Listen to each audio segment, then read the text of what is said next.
طويل الشوق يبقى في اغترابي فطير في الحياة من الصحاب ومن يأمنك يا دنيا الدواهي تدوسين المصاحب في التراب.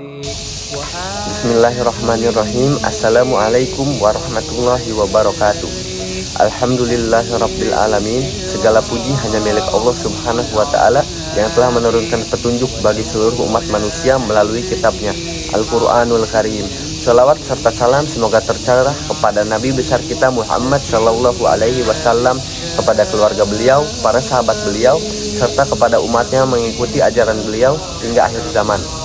Hadirin yang dirahmati Allah, pada kesempatan yang mulia ini izinkan saya menyampaikan sebuah tema penting, yaitu Al-Quran tidak ada keraguan di dalamnya. Allah Subhanahu wa taala berfirman juga di awal surah Al-Baqarah ayat kedua, "Dzalikal kitabu la raiba fihi hudal lil muttaqin," yang artinya kitab Al-Quran ini tidak ada keraguan padanya, petunjuk bagi mereka yang bertakwa. Surat Al-Baqarah ayat kedua. Ayat ini merupakan pernyataan yang sangat tegas dari Allah Subhanahu wa taala bahwa Al-Quran adalah kitab yang murni, sempurna, dan bebas dari segala bentuk keraguan, baik dari segi isi, sejarah turunnya, kebenaran isinya, maupun keaslian teksnya. Sekarang kita masuk kepada poin-poin pada inti kultum kali ini. Yang pertama, Al-Quran adalah qalamullah, yang berarti bukan ciptaan manusia. Banyak orang zaman dulu, bahkan hingga sekarang, mencoba menandingi Al-Quran, tapi tidak ada satupun yang berhasil. Hal ini juga disampaikan di dalam surat Al-Isra ayat 88. Allah berfirman, "Katakanlah, sesungguhnya jika manusia dan jin berkumpul untuk membuat yang serupa dengan Al-Quran ini, mereka tidak akan dapat membuat yang serupa dengannya, walaupun mereka membantu satu sama lain." Hadirin sekalian, ini menunjukkan bahwa keindahan bahasa Al-Quran, kedalaman makna, serta kesempurnaan kandungannya tidak ada yang bisa ditiru oleh siapapun atau dibuat oleh siapapun, bahkan oleh orang Arab sendiri yang dikenal sangat fasih dalam bersastra. Lalu poin yang kedua, kebenaran ilmiah dalam Al-Quran. Al-Quran juga mengandung banyak fakta ilmiah yang baru dibuktikan di zaman modern seperti sekarang.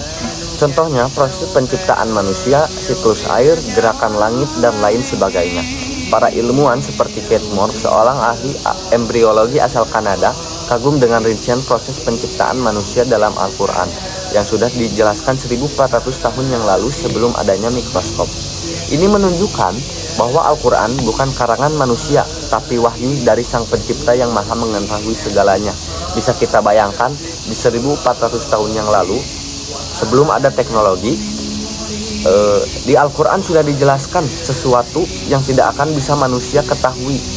Berarti bisa disimpulkan bahwa Al-Quran ini merupakan kalamullah atau langsung dari Allah Subhanahu wa taala. وَلَقَدْ خَلَقْنَا الْإِنسَانَ مِنْ سُلَالَةٍ مِنْ طِينٍ ثُمَّ جَعَلْنَاهُ نُطْفَةً فِي قَرَارٍ مَكِينٍ ثُمَّ خَلَقْنَا النُّطْفَةَ عَلَقَةً فَخَلَقْنَا الْعَلَقَةَ مُضْغَةً فَخَلَقْنَا الْمُضْغَةَ عظاما فكسونا العظام لحما ثم أنشأناه خلقا آخر فتبارك الله أحسن الخالقين. Lalu poin yang ketiga, Al-Quran adalah petunjuk hidup. Allah Subhanahu wa taala menyebut bahwa Al-Quran adalah hudal lil muttaqin, petunjuk bagi orang yang bertakwa. Ini berarti siapapun yang ingin selamat dunia dan akhirat harus menjadikan Al-Quran sebagai pedoman hidup. Karena banyak orang tersesat karena tidak berpegang pada Al-Quran. Banyak juga yang tenang hidupnya karena menjadikan Al-Quran sebagai pelita di tengah kegelapan. Allah berfirman, "Dan kami turunkan dari Al-Quran sesuatu yang menjadi penyembuh dan rahmat bagi orang-orang yang beriman." Surat Al-Isra ayat ke-82. Al-Quran adalah obat baik untuk hati yang gundah, jiwa yang gelisah, maupun kehidupan yang kacau. Tapi tentu hanya bagi yang mau membacanya, merenunginya, dan mengamalkannya. Lalu poin yang keempat, Al-Quran itu tidak akan berubah hingga akhir hari kiamat. Kitab-kitab terdahulu seperti Taurat dan Injil mengalami perubahan, tapi hanya Al-Quran yang dijaga oleh Allah Subhanahu wa Ta'ala sendiri. Dalam surat Al-Hijr ayat 9 menegaskan, sesungguhnya kamilah yang menurunkan Al-Quran, dan sesungguhnya kami benar-benar memeliharanya. Dari zaman Nabi Muhammad SAW hingga hari ini, bahkan hingga hari kiamat nanti, tidak akan ada satu huruf pun dalam Al-Quran yang berubah.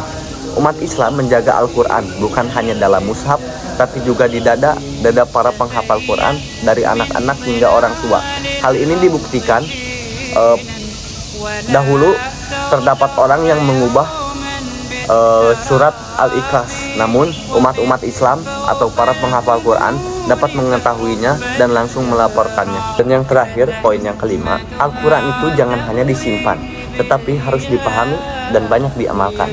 Banyak dari kita yang hanya menjadikan Al-Quran sebagai hiasan di rumah, padahal yang Allah inginkan bukan hanya kita membaca, tapi juga mentadabburi dan mengamalkannya. Allah Subhanahu wa Ta'ala berfirman, أفلا يتدبرون القرآن أم على قلوب أقفالها. maka apakah mereka tidak merenungkan Al-Quran ataukah hati mereka telah terkunci? Surat Muhammad ayat 24. Mari kita buka hati kita, jadikan Al-Quran sebagai sahabat harian kita. Bacalah, pelajari tafsirnya, pahami isinya, dan terapkan dalam kehidupan kita sehari-hari. Hadirin sekalian yang dirahmati oleh Allah Subhanahu wa Ta'ala, marilah kita semakin dekat dengan Al-Quran. Jadikan ia sebagai pedoman hidup, cahaya di tengah kegelapan, penyejuk hati, dan sumber ketenangan. Karena Al-Quran bukanlah sekadar bacaan, tapi jalan hidup yang mengantarkan kita menuju ridha Allah Subhanahu wa Ta'ala. Semoga Allah menjadikan kita semua sebagai ahlul Quran dan kelak mendapat syafaat dari Al-Quran di hari kiamat nanti. Wallahu a'lam bishawab. Mohon maaf bila ada salah kata dari saya pada kultum hari ini. Wassalamualaikum warahmatullahi wabarakatuh.